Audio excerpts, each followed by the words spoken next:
So, look at me, not the camera, while we're doing this.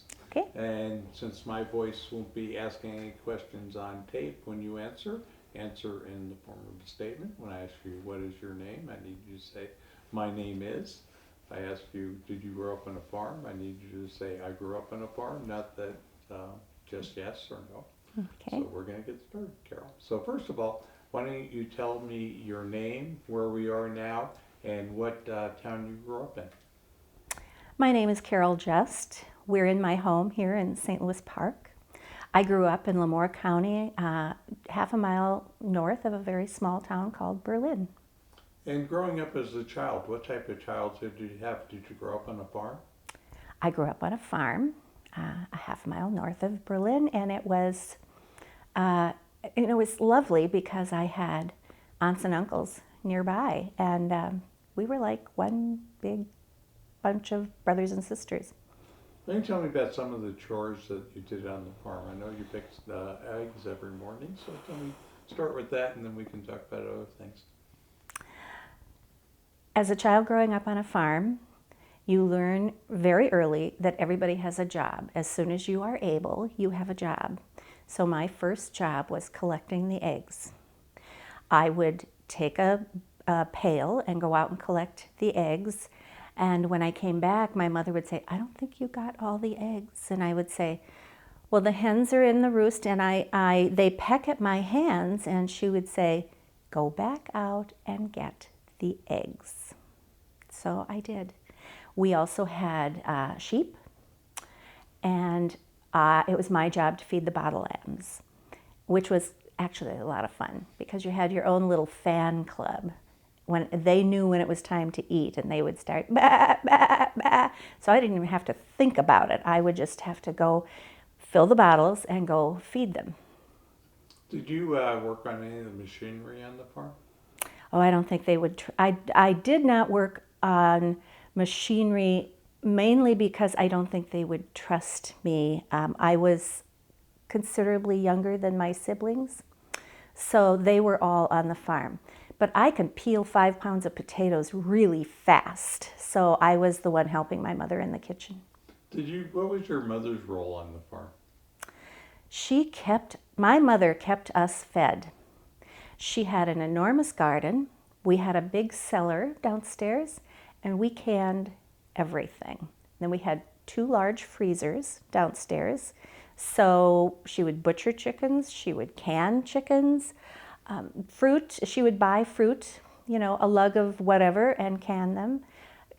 We just spent August canning. Were you pretty self-sufficient? In our farm, we were very self-sufficient. And in my family, we joke about how my mother could make delicious chocolate chip cookies using the same bag, one bag, over 3 batches of cookies. That's how careful she was about spending money on groceries. Now, as you grew older and you have observed people in your family, and so why don't you tell us about some of the women in your family history, that have been sort of strong women on the farm? Growing up on a farm, living an agrarian life, there were some strong women in my life. My Aunt Lydia lived next door. I don't think there was a piece of machinery she didn't like. She was good at everything in the house and out. Good with the animals. I was always so interested to see how much she seemed to enjoy farm life. It was a quite egalitarian relationship. They made most decisions together, raised 3 fine sons. Yeah, it was quite a marriage. I had other aunts. My Aunt Elaine, I don't believe she slept. She worked from morning till night, had 5 sons and a daughter, but she could milk those cows, come in, make breakfast, go back out, work in the yard, come in, make lunch. If I was there helping, she might instruct me on how to do things, and she and her oldest daughter and I would cobble it together, and Debbie and I would do the dishes. And then she would go back out. It seemed all summer long. And she was also a healer. She took classes and she was able to heal her family if there was an incident. When you live, probably 30 miles from the nearest hospital. So she could handle some Brauche duties. She was amazing. My Aunt Laverna, I think, grew up not only helping her mother, because she was considerably younger than my mother. She was about 16 years younger than my mother. But she helped her mother, but she also worked outside. So did my Aunt Viola. Only my mother did not work outside. She took care of all the children. Her mother had 10 children. In your observation, would you say that a lot of the farm women or the farm wives at that time had to work in the field as well as take care of children and raise a family? It is my observation that women did work with the livestock, worked in the fields, drove trucks. I might run for parts, but I didn't have to really get on machinery. My sister, she's 8 years older, she loved nothing more than getting on the swather and spending the day in the field. So I think for some women, they really enjoyed that outdoor time. As I think about my neighbors around Berlin, especially the German-Russian women, they were out there side by side working with their husbands. Do you think they got the respect or that sort of relationship deserved? Well, I hope that they were respected for what they did. I hope that their names were on the deed. But I think female roles and male roles were very clear. They certainly voted, and they were pillars of the community. Women and men, church-going, voting members, sitting on the school board, belonging to the Farmers Union or the Farm Bureau. They were certainly active there, but roles were pretty clearly defined. Not everybody had the kind of marriage my Aunt Lydia and Uncle Reinald did.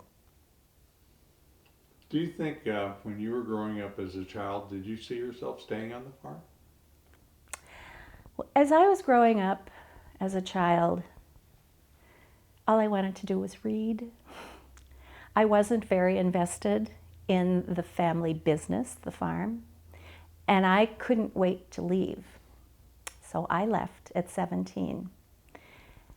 And I believe that you have to leave to fully appreciate what you left behind.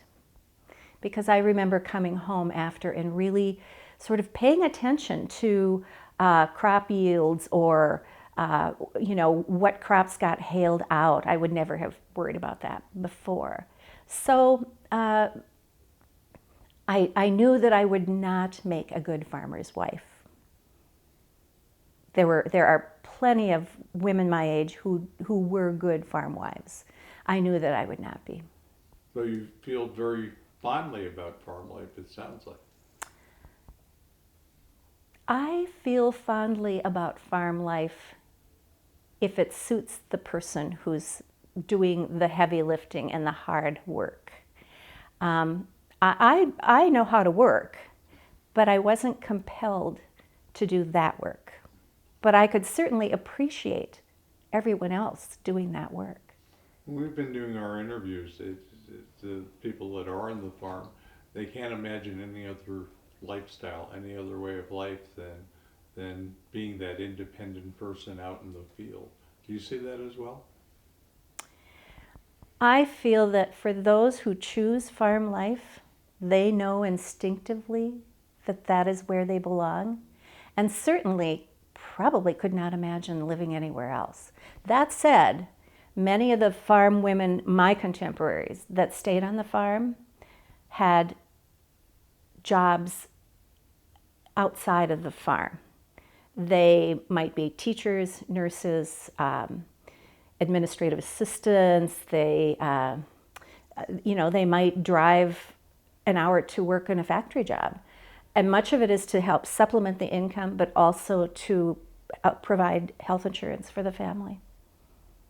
Well, how do you think, thinking about the different generations that you've talked to on the farm doing oral histories, from the women, do you get a sense that they feel that their role might have changed over the years? It is my observation. That doesn't mean it's correct. I believe that many of the women I know now, the husband, does land management, takes care of the cattle or whatever the livestock are. And the woman often is the one at the computer, paying all the bills, shepherding the children wherever they need to go. They both have really important jobs. Has it changed from when I was a child? I think simply the roles have changed somewhat. But I don't know how many women I know, contemporaries of mine, spend much time driving a truck, hauling grain. I really don't know if that's happening.